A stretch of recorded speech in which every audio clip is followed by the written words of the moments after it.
Le conformisme consiste à survivre à une situation dans laquelle vous étiez ou dans laquelle vous êtes, de sorte que vous cédez à abandonner une partie de vous-même. Exprimer cette lutte suscite le ridicule, la critique ou le rejet. En faisant face en silence et même en étant invisible, à long terme, cette méthode a renforcé davantage de négativité en vous, formant également un schéma habituel.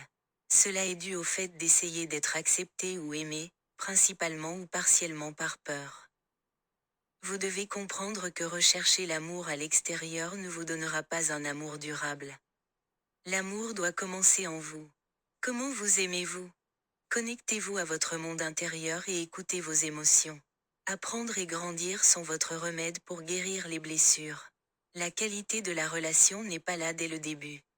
Malgré cette difficulté, vous devez ouvrir ou rouvrir la blessure et y faire face.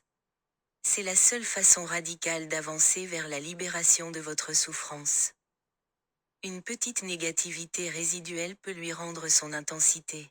Si vous avez commencé l'effort de guérison dans le passé, ne le laissez pas passer sans contrôle.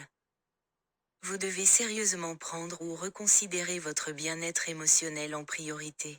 Ressentir l'amour est votre capacité innée. Vous pouvez temporairement le repousser en raison d'un sentiment négatif. Quoi qu'il en soit, tout dans votre vie revient toujours à l'amour. Vous ne devez pas abandonner l'amour. C'est un progrès d'aimer inconditionnellement, un langage de lumière qui dissipe votre négativité. Vous devez ouvrir votre cœur et votre âme à toutes les possibilités. Ne laissez rien ni personne définir ce que devrait être l'amour, car c'est ainsi que l'amour est souillé dès le début, comme l'attente, la perspective fermée, l'apitoiement sur soi et la colère. Vous pouvez déconditionner vos attachements pour libérer votre souffrance et allumer intérieurement votre amour inconditionnel. Recevoir ouvertement, c'est ne pas juger ce que vous recevez. De combien de façons utilisez-vous le jugement pour rejeter quelque chose ou quelqu'un? Reconnaissez-les et apportez des changements positifs à votre attitude négative. Vous vous êtes appuyé sur un ou plusieurs outils mystiques pour vous sentir mieux. Cela retarde la guérison de vos blessures. Se sentir bien n'est qu'une diversion pour vous éloigner de vos problèmes intérieurs. Vous devez reconnaître que votre âme a la capacité innée de libérer les émotions négatives.